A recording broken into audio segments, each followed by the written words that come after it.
Hello there, my name is Brandon and I make pictures out of tiny squares. And today we're going to be studying some pixel art from the SEGA Game Gear. This is a handheld that I entirely missed out on back in the day. I had a Game Boy, I had a Sega Genesis, but I never had a Game Gear. So I've got to educate myself on this one, and I pulled a small handful of games to check out and see what can be learned about the pixel art style from this handheld. Before jumping into the art, let's do a brief rundown of the specs first to get up to speed on the technical side of things. The SEGA Game Gear is an 8-bit console and has a 12-bit color palette, meaning there are a total of 4,096 colors available. However, only 32 colors can be displayed on screen at once.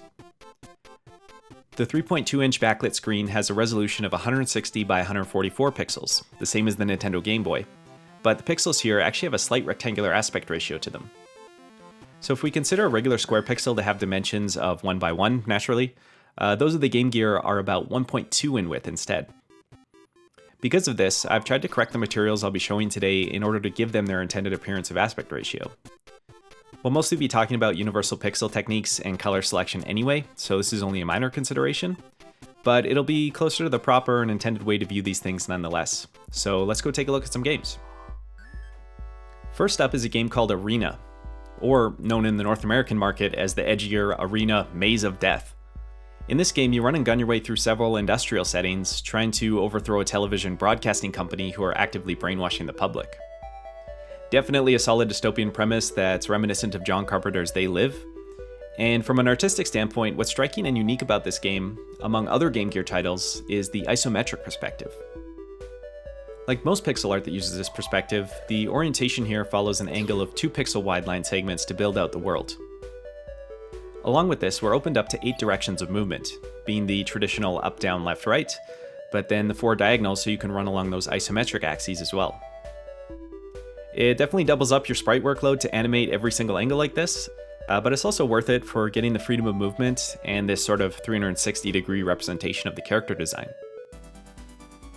I also like how they've used this dithered shadow under the character rather than something solid. I feel like you maintain a read on where the feet are in this case, and it also provides a bit of a textured look to the shadow itself by default.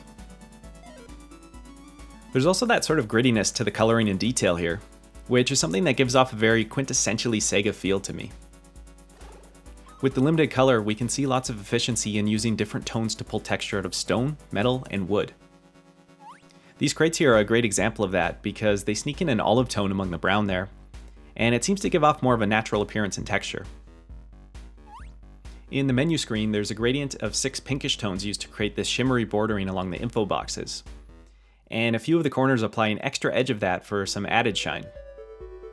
You have to imagine that when this is viewed through the display with some scan lines and a bit of bleed, the result is very seamless and polished. Some of my favorite coloring in this game though is with the full saturation blues and greens, typically used on character sprite work and projectiles to make sure they pop off the screen among the textured environment. So I guess by default, the slime zombie from the canal stage was probably my favorite sprite encountered in my playthrough so far. Next up, we've got an action RPG spin-off of the Golden Axe series called Axe Battler, A Legend of Golden Axe. This game features top-down overworld navigation mixed with side-scrolling beat-em-up style combat segments, similar to the interplay of formats seen in Zelda 2 for the NES. The art style here is pretty standard for an 8-bit RPG and scroller, although that's not really a knock against the game. It's still very impressive for the time to imagine something with the fidelity of an NES game being available on a handheld console. In fact, one of the coolest little pixel-level attention to details I encountered were these animated water tiles, which scroll through various shades of blue line work to achieve a flowing animation effect. I definitely sat there for a little while, just kind of mesmerized and trying to pick that one apart.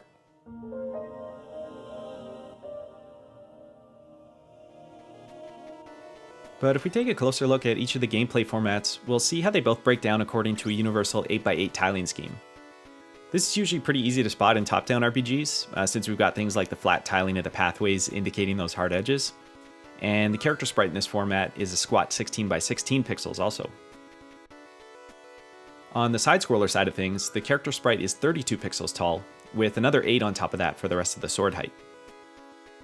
Interestingly, these two character sprites share mostly the same color palette, but not exactly the same. There's a shade of brown that appears only in the side-scroller sprite, which serves to make the sprite more detailed. And there's a shade of light blue that differs between them as well, with the top-down sprites being more of a turquoise, Not really a big deal, more of a curiosity, but I always kind of wonder if choices like that were intentional or not, you know? Overall, I like the interplay of the cartoony top-down look blending with the side-scroller style that ties it to the established graphical look of the Golden Axe series. On the topic of RPGs, some of the most beautiful graphics I encountered were from a game called Royal Stone, which is a Japan-only release that's a sequel to Crystal Warriors, also for the Game Gear. This is a turn-based strategy RPG where you direct your fighters around a map and then enter into a one-on-one combat screen against that enemy.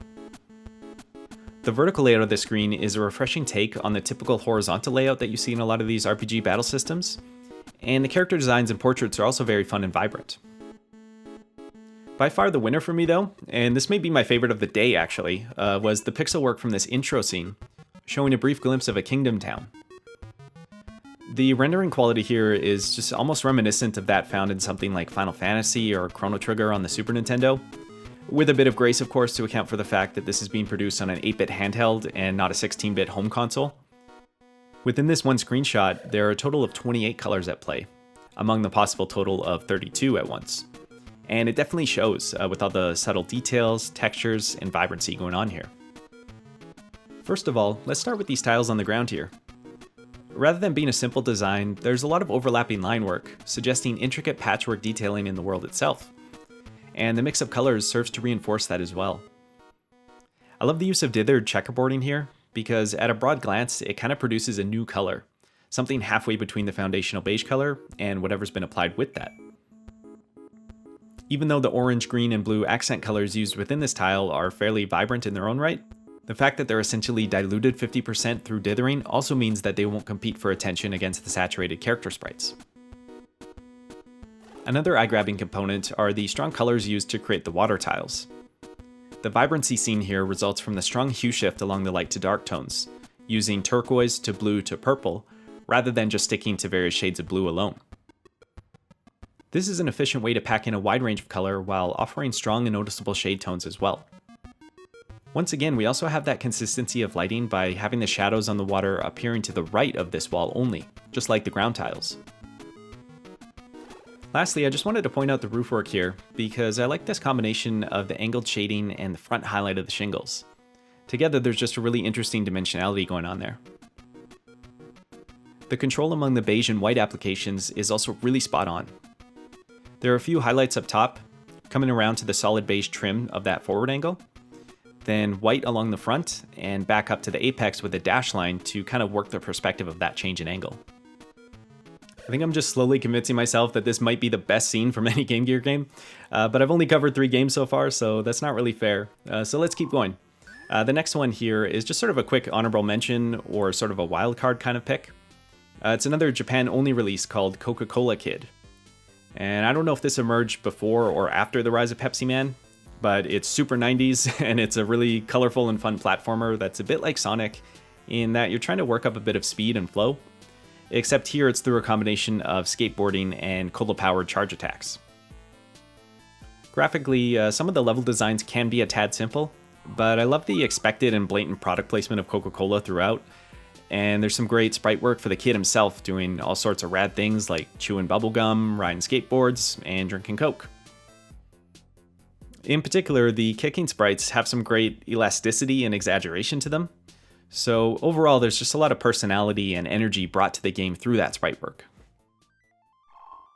Moving on to the final game for the day, we've got X-Men, the first in a run of a few games for the Game Gear. I always find superhero platformers to be a good benchmark for pixel graphics on a console, perhaps because they're familiar characters with source material styles to compare it to. But either way, this is where I ended up for that. After the novelty of playing as the X-Men kind of wore off, I realized that the platforming flow here was a little bit hard to follow. There's some spots where it's not entirely obvious where you're supposed to go, and there's a lot of elevator travel in the first stage. However, this isn't meant to be a game review, so let's talk about the art. Although I suppose from an artistic standpoint, it's probably worth considering that having clear visuals when it comes to pixel art tiling can assist the player in recognizing where to go and what they can interact with. In particular though, I enjoyed the small character sprites in this one, because they've got a lot of features that utilize the placement of single pixel details to make them work. Let's take Cyclops for instance. His hair, visor, face, and chin are each 1 pixel in height. His leg bands are also strips of single pixels at different colors to convey them wrapping around the leg, and there are carefully placed shading and highlight pixel clusters to suggest a muscular build, such as that seen on the arms and chest. When you activate his mutant power, there's sort of a small plus sign arrangement of pixels representing that beam energy on standby. I think there would have been enough room here within a 32 pixel height still to slip in a row of red pixels into the head to show the same thing, maybe even just as a default look for the character, sort of how we're used to seeing him, I guess.